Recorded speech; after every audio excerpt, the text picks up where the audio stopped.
Hi, it's Carter, man, and it's Sunday, so I'm in church here and um, thinking about holiness and righteousness and rectitude, which reminds me that the august and honorable members of the U.S. House of Representatives, so I'm sorry I can't help myself, have kicked out uh, Santos, I think it's George Santos, for being dishonest, for lying.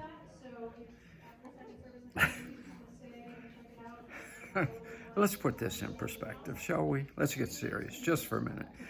Put this in perspective. You know, many decades ago, Winston Churchill referred to some action that had been taken around him as the world's record in the domain of the ridiculous. Well, I think we now have a new world's record, don't we?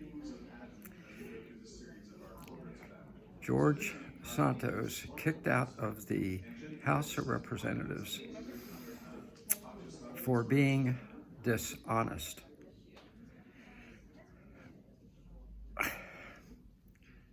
Was he dishonest? Well, of course, he's a politician.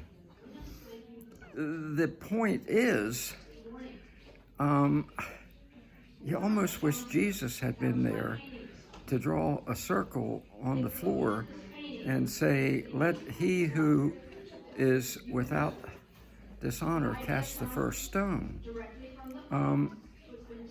The United States House of Representatives and the Senate as well, they are both confederacies of liars. They lie about everything. Everything. There is nothing you can think of that they haven't lied to us about. Well, we're going to get spending under control. And we have just reached another record deficit and record federal debt, all of which they voted for. We're real crime fighters. Crime is out of control nationwide. You know it. Every day there's another horrible story. Our cities are uninhabitable. And those cities are all represented by members of the United States House of Representatives. For example, San Francisco, represented by Nancy Pelosi, is a crime-ridden cesspool. Nancy tells us she's a crime fighter and cares about the working people and the common people and does nothing whatsoever for them. She helped turn San Francisco into a crime-infested cesspool. That's who we're dealing with here. It kind of rankles you, doesn't it? That these posturing, preening hypocrites in the House of Representatives kicked out Santos. So let me put in perspective why they did. Okay? Let me put in perspective why they did this to Santos. It wasn't because he lied. They consider lying a badge of honor, the elite politicians in the House of Representatives and the Senate.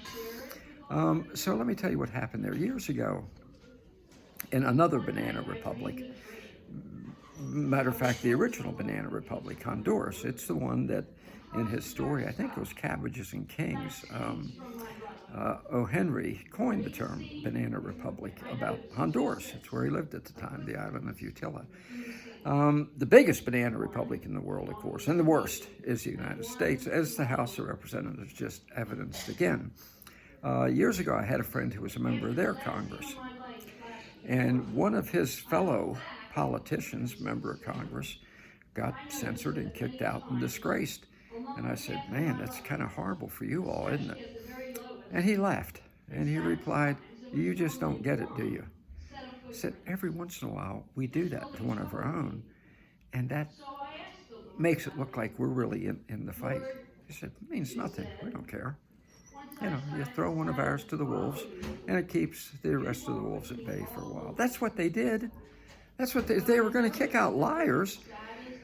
It would be an empty chamber now, okay? So what do we do about this? What do we do about this? Well, there are three things we can do about it. One is term limits. 6 years and out. Goodbye. Good riddance to bad rubbish, okay? You know, once they get there, as John Kennedy said, they usually come here to do good and they end up doing well. Well, that's where all of them are right now, okay? Even Mikey Johnson now has reversed himself on almost every issue that he used to tell us he stood for. I'm sorry, that's just what it is. Liar. Sorry, that's what it is. So we have to get term limits, 6 years and you're out. Salary caps. They go in there penniless and end up multimillionaires on 174,000 or 8,000 a year, I think it is now. Here's what they should make: the exact average income of the districts they represent in the Senate, the states they represent. Not a penny more. That would have a lot of them head home early, and no great pension plan either. They're there to serve the public, serve and go home. Make your money actually working for a living for a change, which very few of them have ever really done, by the way. So that's number two. And number three, total liability. Total liability for fraudulent votes they cast, little truth in advertising where there are real penalties for them, severe financial penalties for them. They're not going to like that. And even criminal penalties if they say or do something on the floor or in committee that defames average, good, decent working people, okay? So right across the board, these bums have to be treated in a way that makes them want to go home. I'm just going to be blunt with you. Then they can lie to their neighbors, which, by the way, let me close with this. Do you know anybody who lies as much as these guys do? Think about everybody you know in your own neighborhood, your friends, your neighbors, your family. It's hard for the American people to really understand what terrible liars these are, what prevaricators these are, because it's so foreign to the average good, decent American, okay? Well, we have to make them again good, decent Americans by having them go in, serve, go home, and don't take your money with you. Let's do this thing.